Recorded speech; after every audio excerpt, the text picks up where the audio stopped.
Hello and welcome to Realms Edge Gaming. On the Warhammer community website today, they dropped an article which was the updated 2021 roadmap, and they were explaining how everything's kind of been pushed backwards a month. But the main thing that they showed us was this. It was originally meant to be the March warband, now in April, and it was for the vampire, the vampiric one, and this model is absolutely stunning. Every time I look at it, I just spot something new. We've got the two kind of rumour engines here. I think it was the sword hilt there, and there. We've also got this was the silhouetted image. I just think compared to the other kind of Soulblight Gravelord model that we talked about yesterday, with the red hair, I think this is absolutely fantastic. And this is kind of more in the image that I'd maybe hoped for.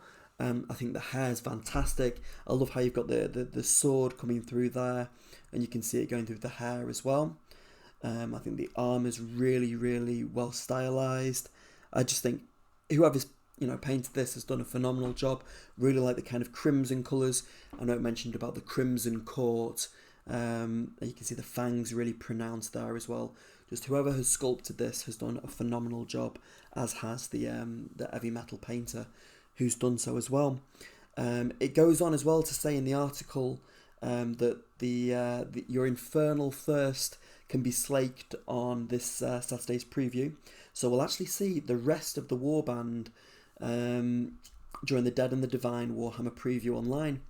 And when we were talking about vampires and the kind of possibility of having more kind of like a nautical faction, this is kind of what I'd envisaged. It's not kind of too piratical, but with the swords, she kind of does look like a corsair almost. Obviously we don't know the kind of reason that they are in Direchasm. I'm sure more will be revealed on Saturday. We also don't know who the rest of the warband or crew will be. Maybe it will be some of those Christmas Day previews that we saw, but you know what, one thing's for certain, I'm sure that it's going to be interesting. It would be great to get a 360 view of this, because I just get the feeling there's loads of kind of hidden detail, and I'm kind of hopeful that that's true of the Soulblight Gravelord that we saw with the red hair, because in comparison that model looks a little bit on the plain side. Now those two images did get me kind of thinking about what we will see for the rest of the crew, how they will look. Maybe that's kind of like a portent of things to come. But I'm sure we'll get our full kind of reveal on the Saturday. So not only did they reveal the vampire, they gave us the updated roadmap. So we've got the Chaos Warband here from originally January to February. We're in March for the Seraphon, April for the Soulblight, and then May we've got two factions. So we've got what looks like the Bone Splitters. Looks like we've got the Uruk there, and it looks like they're wielding like a kind of big bone club.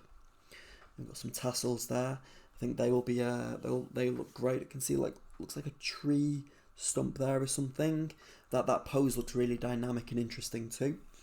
We've got the Ossiarch Bone Reapers, and then we kind of predicted that June would see the release of the Ideneth Deepkin. So Saturday, the reveal is shaping up to be, I think, a really, really interesting one. I'm sure it's going to be definitely a kind of weighty episode, and I'm sure that what we will do is we will do a kind of review of that on Saturday when everything is previewed. Now, I have to be honest, I think with this one, with the vampire one, the release is shaping up to kind of be even bigger than I initially thought. I kind of got over my initial disappointment that it doesn't seem to be the kind of Wraithfleet one, but you know what, to get kind of a new kind of death faction, these Soulblight Gravelords, does sound like it's going to be absolutely amazing, and I really can't wait to see what models we are going to be given them. Now, we have had a couple of rumour engines that look like they're shaping up to be death as well, but I guess we'll have to tune in on Saturday to find out a little bit more. Now, we are getting a number of game systems revealed to us on Saturday for the preview, and there's also a kind of surprise one as well, which has got the question mark kind of above it. We will have to wait and see what that is though. So those are the new model, the Vampire one. I'd love to get your thoughts below. What do you think of it? Are you impressed by this model? What do you think the rest of the kind of, I don't want to keep using the word crew, that the rest of the warband will look like? Do you think it's kind of going to be like an elite figure and maybe 1 or 2 additional models, like, you know, maybe a zombie, skeleton, however they'll call them, you know, dead walkers, or, you know, death rattle? Or do you think it's going to be something different? You know, is it kind of going to be a more kind of Corsair-esque faction? I'd love to get your thoughts below. So please do drop a comment. If you've not already subscribed to the channel, it would be fantastic if you'd join, and we can have a chat below about what you think we'll see on Saturday. Hopefully we'll speak soon, and hopefully we'll get a new Mortark on Saturday. I really can't wait. Thanks for joining me once again, and happy wargaming!